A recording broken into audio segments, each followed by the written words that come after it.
Hello hi నమస్తే. బాగున్నారా? నేను బాగున్నాను. మీ అందరు బాగుండాలని మనస్ఫూర్తిగా కోరుకుంటున్నాను. ఒక మంచి లైన్ చదివానండి నిన్న బుక్ చదువుతుంటే, భలే నచ్చింది. ఆ లైన్ మీకు కూడా చెప్పాలనిపించింది. మనం ఎవరితో అయినా మాట్లాడేటప్పుడు నెక్స్ట్ ఇంకా మనం ఎప్పుడు ఈ వ్యక్తిని కలవము అనే ఉద్దేశంతో మాట్లాడాలట. అంటే మేబీ ఇదే మన లాస్ట్ మీటింగ్ ఏమో అనే ఉద్దేశంతో మాట్లాడాలట.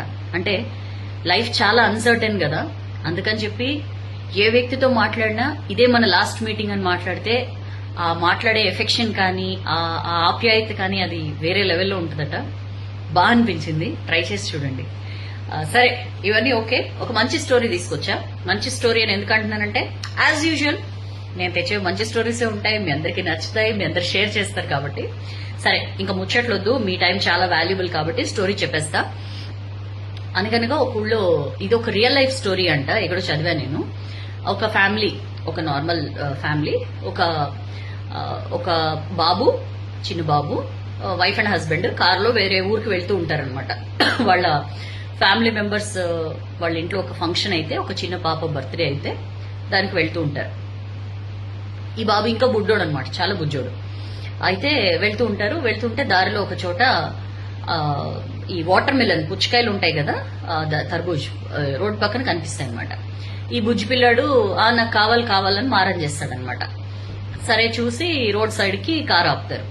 వాళ్ళ వైఫ్ పిలుస్తుంది అనమాట. ఒక పాపాయి ఉంటుంది, ఒక పెద్ద ఏజ్ ఏం కాదు, మేబీ ఒక 10 to 12 years చిన్న అమ్మాయి పరిగెట్టుకుంటూ వస్తుంది అనమాట. కారు దగ్గరకు వచ్చి అప్పుడు ఇది వాటర్ మిలన్ పట్టుకుని వస్తుంది.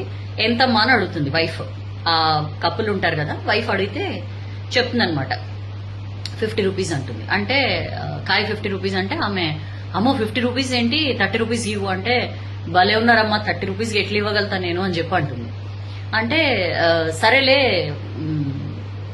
ఆమె అంటుంది, ఆ పాప అంటుంది అనమాట, 45 రూపీస్ చేసుకోండి మేడం, 50 కాదులే 45కి ఇస్తానంటుంది. అంటే 45 ఎట్లా, నువ్వు మరీ అసలు ఏం తగ్గించట్లేదు అది ఇది అంటే, ఈ లోపల వెనకాల బాబు ఉంటాడు. వెనకాల ఆ బుజ్జిగాడు ఇట్లా చూసి నవ్వుతూ ఉంటాడు అనమాట. ఈ పాప, ఈ చిన్న పాప, ఈ 10-12 years పాప వెళ్లి వాడిని ఆడిస్తూ ఉంటుంది అనమాట. ఆడిస్తూ అప్పుడు ఈమె అంటుందన్నమాట, చూస్తుంది వాళ్ళిద్దరు కాస్త ఎమోషనల్ గా ఉంది అమ్మాయి అని చెప్పి చూసి, నీ తమ్ముళ్లే కదా, నీ తమ్ముడు లాంటి వాడే, వాడి కోసం ఇవ్వచ్చు కదా, 40 రూపీస్ చేసుకో అని చెప్పి అంటుంది. అంతకు ముందు నేను తగ్గించను, 45 కంటే తగ్గించను అన్న అమ్మాయి నీ తమ్ముడు అనేసరికి పాపం 40 రూపీస్ చేసుకో అనగానే, సరే అమ్మా నా తమ్ముడు కోసం అని చెప్పి ఇట్లా ఆ బాబు చేతికి ఇస్తుంది అనమాట. వాడు చిన్నోడే, ఈ పాపయ్య కూడా చిన్నదే కదా, ఇచ్చేసరికి వాడు పట్టుకోలేక పడేస్తాడు. కాయ కింద పడి ఓపెన్ అయిపోతుంది, పగిలిపోతుంది అనమాట. ఆ అమ్మాయి వెంటనే అరే ఒక నిమిషం అని చెప్పి పరిగెట్టుకుంటూ వెళ్ళి మళ్ళీ ఇంకొక కాయ తీసుకొస్తుంది అనమాట. అప్పుడు ఈమె అంటుంది, చాలా హార్ష్ గా అంటుంది అనమాట, ఇప్పుడు ఆ పగిలిపోయిన కాయ కూడా రేటు నన్ను కట్టమనద్దు, నీ తప్పే అది, నువ్వు చిన్నబాబుకి ఎందుకు ఇచ్చావు, నా చేతికి ఇవ్వాలి కదా అని చెప్పంటే, చచ్చా లేదమ్మా, నా తమ్ముడు పడేశాడు, నేను అట్లెట్లా దానికి డబ్బులు తీసుకుంటా, ఇదిగో ఇది తీసుకోండి అంటే, ఆయన డబ్బులు ఇవ్వబోతే వద్దొద్దు సార్, నా తమ్ముడు అని చెప్పి అన్నారు, నా తమ్ముడు అని చెప్పి ఒక చిన్న పాజ్ తీసుకుంటుంది. అప్పుడు ఈ లేడీ అడుగుతుంది అనమాట, ఏమైంది నీ తమ్ముడు అంటే, సేమ్ ఇంత వయసులోనే నా తమ్ముడు చనిపోయాడు, నాకు వాడంటే చాలా ప్రాణం, మీరు నీ తమ్ముడు కోసం ఇవ్వవా అంటే నాకు నా తమ్ముడు ఇలానే అనిపించాడు, వద్దు తీసుకోండి అని చెప్పి అంటుంది. డబ్బులేం వద్దమ్మా తీసుకోండి అని చెప్పి ఈసారి ఆ అమ్మకే ఇస్తుంది అనమాట. ఆమె అబ్బా అనుకుంటుంది. ఈ లోపల హస్బెండ్, అదేం కాదు, అట్లా ఏం కాదు, అలా ఊరుకునేదేం లేదు, ఇదిగో 100 రూపాయలు తీసుకో, 2 కాయలకి తీసుకో అని చెప్పి ఇస్తాడనమాట. అప్పుడు వద్దొద్దని చెప్పి అమ్మాయి రిటర్న్ ఇచ్చేస్తుంది. పైసలు రిటర్న్ ఇచ్చేసిన తర్వాత ఇచ్చేసి వెళ్ళిపోతుంటే ఈమె, ఈ లేడీ ఉంటుంది కదా, పిలుస్తుంది, ఒకసారి డ్రామా అని చెప్పి పిలుస్తుంది. పిలిచి వీళ్ళు వేరే పాప బర్త్డే ఫంక్షన్కి వెళ్తూ ఉంటారు కదా, వాళ్ళు ఒక గోల్డ్ రింగ్ తీసుకెళ్తూ ఉంటారనమాట.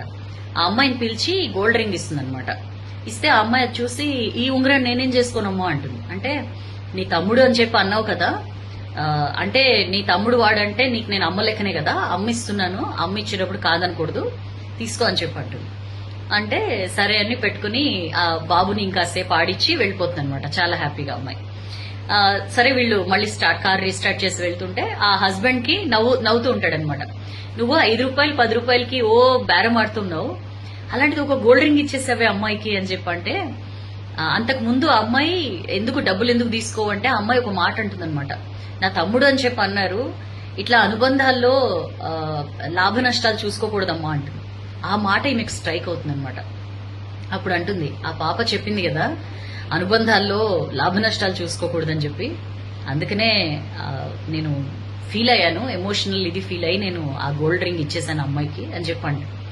ఇతను అనుకుంటాడు అనమాట. వెంటనే వాళ్ళ అన్నయ్యకి ఫోన్ చేస్తాడు. అంతకు ముందే వాళ్ళ అన్నదమ్ముల మధ్య ఒక ఆస్తి తగాదా జరుగుతుంటుంది.